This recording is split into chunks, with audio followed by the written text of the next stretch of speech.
Yo les corbacs, ouais bah alors, je suis un peu surpris de la réception du truc. Ouais, je voulais revenir sur la dernière vidéo là concernant cette histoire de filles qui aimaient bien boire là. Bon, je me rappelais pas l'avoir déjà raconté ici parce que alors bon, je resitue un peu le truc. Donc il y avait cette histoire de nana avec laquelle j'ai refusé de coucher parce que elle pouvait pas baiser si elle avait pas picolé d'abord. Et que moi, je trouvais ça un peu crade. Voilà, je me disais, normalement, un mec, il est pas censé faire boire une fille pour pouvoir la baiser. C'est pas comme, enfin, moi, c'est pas comme ça que je conçois les choses. Et même si c'est elle qui a besoin de ça, bah écoute, moi, enfin voilà, je me ressens pas là-dedans.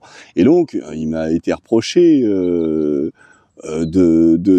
comment dire, que j'avais déjà raconté cette affaire-là. Et que bah c'est parce que si je reste fixé là-dessus, c'est parce que je regrette de pas en avoir profité ou je sais pas quoi. Extrapolez pas trop les gens, hein, un petit peu, vous surinterprétez. En fait, moi, si je parlais de ça, donc c'était parce que j'ai été tombé sur une émission radio qui parlait de ce sujet-là, des gens qui ont été abusés parce qu'ils avaient bu. Donc c'était dans le sujet, quoi. Voilà, ça m'a remémoré ce souvenir. Et je me rappelle pas à qui j'ai raconté mes histoires. Enfin, je me rappelle pas de toutes les histoires que j'ai racontées en vidéo aussi. De souvent, tiens, ah oui, je me rappelle ça, j'en ai parlé. Mais je me rappelle pas forcément de tout. Les gens, mettez-vous à ma place. Vous savez, vous, à qui vous avez raconté quoi de chacun des éléments de votre vie? Ah non, c'est pas comme ça que je fonctionne.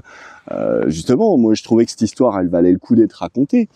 Et en fait, ce qui est dommage, c'est que si j'avais pu finir mon histoire, j'ai été interrompu parce que c'est le forestier qui m'appelait pour me dire qu'il avait oublié de passer me chercher. Donc j'ai eu ma coupe de bois là pour cet hiver. Il m'a distribué ça, il m'a trouvé un terrain nickel. Oh, je suis trop content. Juste en bordure de route, enfin juste à côté quoi. Et une petite parcelle pas où j'ai besoin de faire 400 mètres à pied. Non, c'est tout sur un même secteur. Ça va être du bonheur. Bon, bref. Et donc, c'est pour ça que j'ai été interrompu, mais je voulais terminer l'histoire. Ce que j'avais à dire par la suite, c'est que... donc moi, justement, ce qu'il faut quand même retenir de ça, c'est que c'est pas un regret de pas en avoir profité, moi, que je peux ressentir. C'est plutôt de la fierté, moi, personnellement, de me dire... bah j'ai pas profité, justement. C'est dans ce sens-là que ça fonctionne en ce qui me concerne. Non, justement, je suis fier de qu'est-ce que c'est que baiser une fois par rapport je veux dire j'ai envie de dire la tâche que ça laisserait sur mon âme, hein, si ça peut parler à certains. Non, justement, ouais, je suis fier, moi, de ça. Au contraire, alors c'est peut-être, justement, vous allez me dire, ah bah oui, mais alors là, tu te vantes, machin. Bah écoute, ouais, je veux bien me vanter de trucs comme ça, moi. Mais ça veut pas dire que je suis un ange, un saint ou je sais pas quoi non plus. Pour autant, c'est pas du tout le message. Non, par contre, le message, ce que j'ai pas pu finir de dire l'autre jour, c'est que en agissant de cette façon, c'est comme refuser d'utiliser le mensonge ou refuser de se servir des manipulations dont je parlais l'autre fois à propos de Machiavel, par exemple, hein, ce n'est qu'un exemple. S'en servir, c'est une arme supplémentaire dans la vie pour obtenir c'est ce qu'on veut, arriver à ses fins. Mais pour autant, c'est pas forcément reluisant moralement. Et moi, je préfère être un peu plus reluisant que ça moralement, vous voyez. Alors, c'est sûr que comment dire, je me ferme des possibilités par mon attitude. Mais vous savez, l'autre fois, je suis pas rentré dans le détail. Je voulais faire une vidéo exprès pour parler de ça, mais qu'est-ce que c'est philosopher? À quoi ça sert? Ou croire en une religion? Ou... C'est quoi le but dans cette espèce de recherche intellectuelle que tout un chacun peut avoir envie d'y répondre, ou au contraire vouloir se faciliter à la vie en se disant moi je m'en bats les couilles de tous ces trucs-là, que je sois croyant et dans ce cas-là c'est plus facile de m'en remettre à aux préceptes des autres, ou que je sois non croyant et que je me dise après moi le déluge. Il y a ces gens qui veulent pas y réfléchir par eux-mêmes, et puis il y a ceux qui veulent y réfléchir au contraire. Donc moi c'est ce que j'appelle philosopher au quotidien. Voilà. Alors il y a les grands philosophes qui eux vont avoir couché par écrit tout un tas de théories, tout un tas de leurs idées sur tout ça, sur la façon dont on peut concevoir le monde, comment on peut moralement essayer de se comporter de ça. Mais la base, qu'est-ce que ça raconte quand on veut se pencher sur ces questions-là? C'est quelle est ma place à moi dans tout ça? Qu'est-ce que moi j'essaye de faire de ma vie? Est-ce que quelque part c'est une recherche d'un monde meilleur? C'est moi un des centres de ma pensée, c'est bien comment je peux m'intégrer moi, comment je peux me comporter, comment je peux vivre moi dans un monde que je voudrais rendre meilleur. Voilà, c'est parce que je suis bien conscient que le monde tel qu'il est, il y a des tas de trucs qui sont bancals.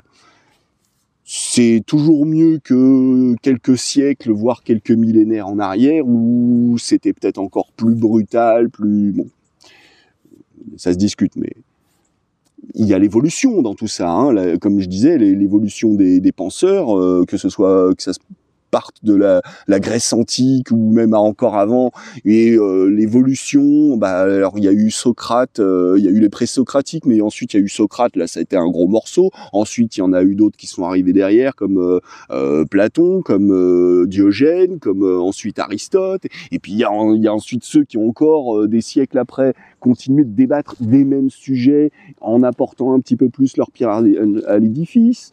Il y a eu des Spinoza qui sont encore arrivés par la suite, et puis d'autres encore qui ont encore rediscuté les trucs. Tout ça, à la base, je veux dire, c'est chacun, il y a ceux qui vont théoriser tout ça, mais il y a ce que chacun essaye de faire au quotidien. Moi, modestement, jusqu'ici, j'ai jamais prétendu détenir de vérité que d'autres n'avaient pas. J'essaye de m'en tenir à l'écart, en tout cas.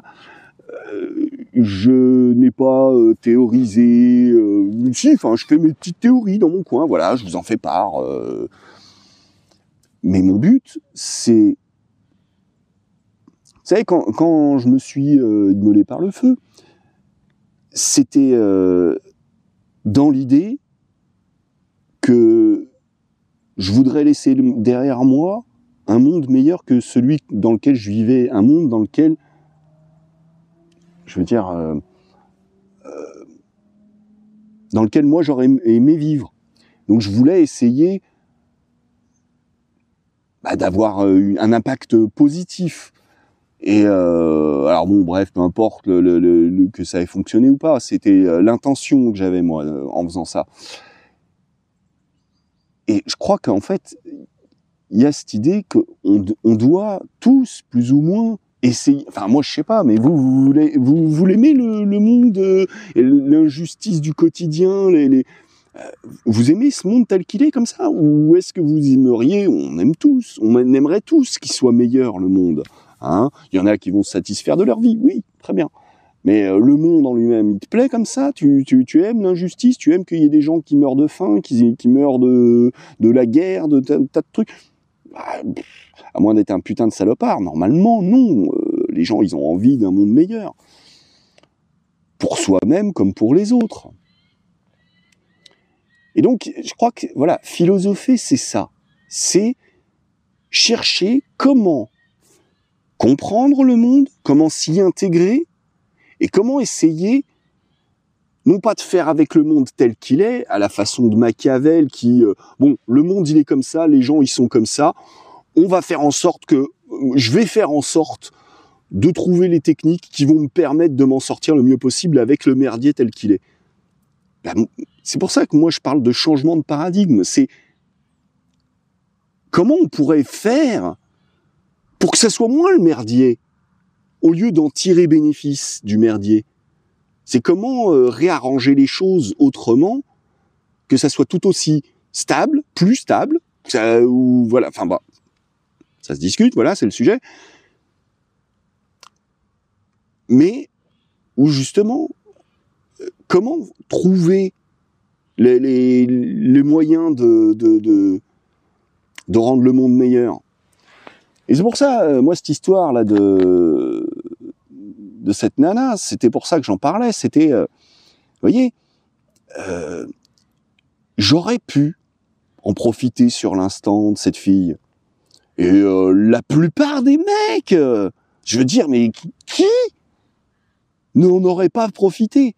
Je ne connais pas un seul mec qui n'en aurait pas profité. J'imagine pas un seul des mecs que j'ai rencontrés dans ma vie qui n'en aurait pas profité à ma place. Et pourtant, je l'aimais bien, cette fille, hein. Vraiment, je l'aimais bien. Mais justement, moi, je trouvais quelque part que c'était lui montrer plus de respect que d'en profiter. Vous voyez ? C'était lui montrer que, justement, je valais mieux que ça.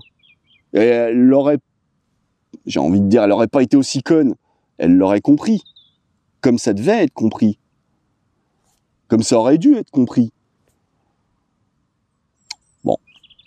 Toujours est-il qu'après ça, ouais, pour finir l'histoire quand même, après ça, bah, je sais même pas si on s'est recroisé. Je crois pas qu'on se soit recroisé.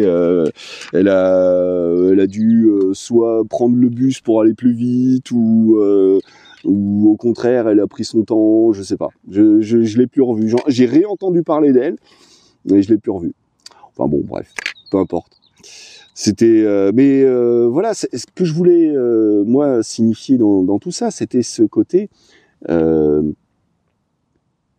C'est vrai que à vouloir profiter de l'instant, vous voyez, ce côté, comme c'était expliqué dans la vidéo qui parle de Machiavel, là, c'était laquelle? C'était de paroles de philosophe.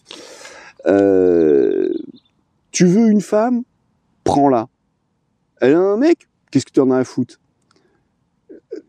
Tu vois, fais ce qu'il faut pour arriver à tes fins. Ah, moi, je sais pas, mais justement, c'est non. C'est exactement le même dilemme moral que quand je dis que non, tous les moyens sont pas bons, que c'est pas tous les jours qu'on combat le nazisme, et que justement, utiliser la perfidie, utiliser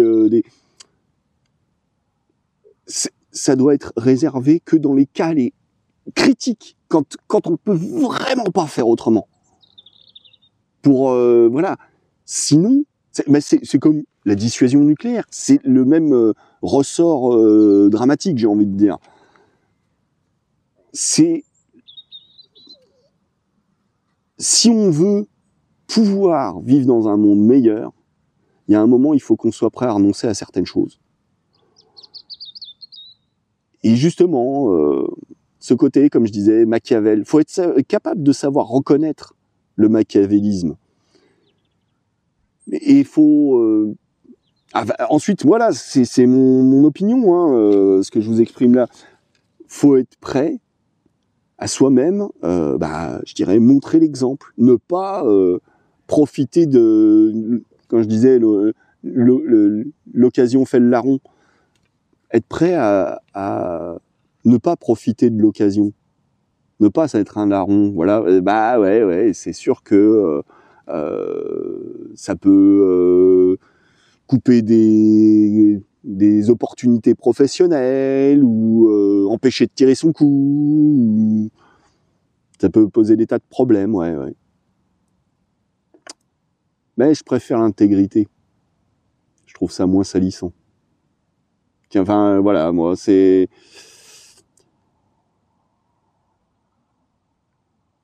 ce que je voulais rajouter par rapport à tout ça. Bien sûr que c'est des sujets, j'en rediscuterai, et peut-être même que je reparlerai d'elle un de ces jours, si l'occasion se présente. Bon, je me rappelais pas que j'avais déjà parlé de cette histoire.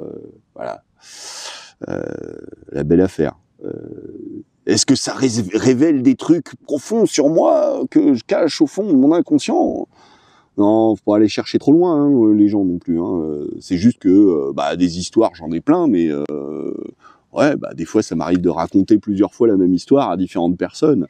Je me rappelais plus que j'avais déjà... Ça vous arrive jamais, vous, de radoter, de raconter la même histoire à quelqu'un, vous vous rappelez plus que vous l'avez déjà raconté? Bah si, moi pareil, voilà. Balek, non, vous allez me faire un procès, les gens. Bon, bref, sur ce, moi je vous dis à ciao, à bientôt. Allez.